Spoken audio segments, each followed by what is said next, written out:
The fourth edict already burns for your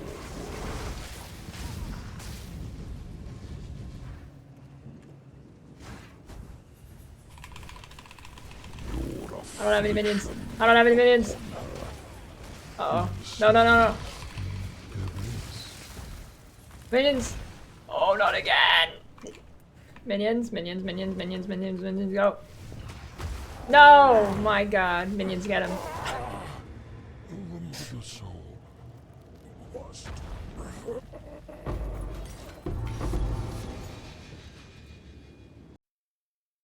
High-end versions of Detonate Dead.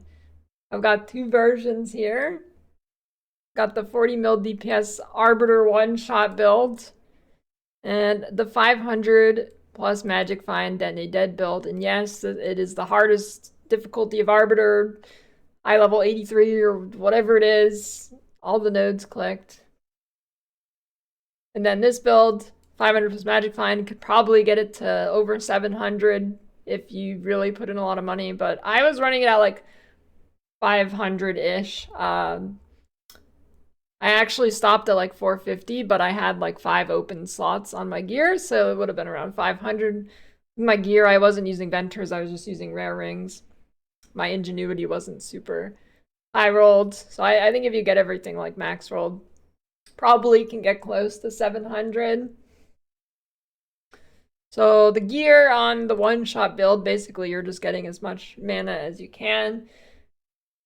And then also converting your energy shield to mana with Eldritch Battery. You cannot really map with this version of the build. It is purely set up for bossing. So on the weapon, you're getting plus minion levels, mana, spirit, and then minion increased life if possible. Here, life, mana, minion skill, like you're gonna see a pattern here. It's all mana, minion skills. Ban that guy. We got Threaded Light. Sorry, I'm also streaming. Ban that guy. And they're redeeming these things. We got Threaded Light. It gives increased spell damage per 10 spirit. This ends up being like somewhere around 400. And then on my rings, I'm using Breach Rings because that's the way you can get the highest amount of mana.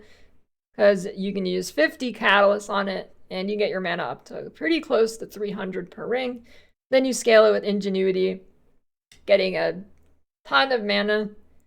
And then gloves and boots are just mana and whatever. So the setup for Detonate Dead is Spell Echo, Minion Pact, Conk Effect, consider casting Ellie Focus. If you are not at the point where you were literally one-shotting a boss, do not use Ellie Focus, because you obviously won't shock. You could switch it for something else. But you could consider, if you're like on the verge of one-shotting, you could consider using Hourglass. It'll give your Detonate Dead a huge cooldown, but it'll give it a lot of damage. Or you can go like Ambush or something to make your crits more consistent. So basically the combo is you will get to the boss, you will use Eye of Winter, Soul Offering, Mana Tempest, and then you Detonate Dead and the boss should be dead. And now on the Magic Find character, it's using a few uniques. We have 2 Venter's Gambles. I wasn't using them, it's not required, but that would be the best in the slot. And then you scale them with Ingenuity. We got Warrior Invictus. You would go Rarity and Spirit on the Soul Cores. You want to get a Corrupt for an extra rune socket on pretty much every piece of gear, but especially the chest piece. And especially on this shield. It's not required, but very good. And then the shield increases the effective socketed Soul Cores, which is crazy. Shield alone will give you like 250% Magic Find if it's rolled well with 3 sockets. And then just Rarity on all the other pieces of gear. That's about it. I'm not going to go over the tree or anything. These are really high-end builds. So if you can't figure out the tree, you probably RMT'd and you should be banned. Aw, I didn't want... Oh, wait. I technically, I one-shot him because I have Spell Echo, so it's technically a one-shot. Where's he going? Where's he going? Where's he going? Shit, shit.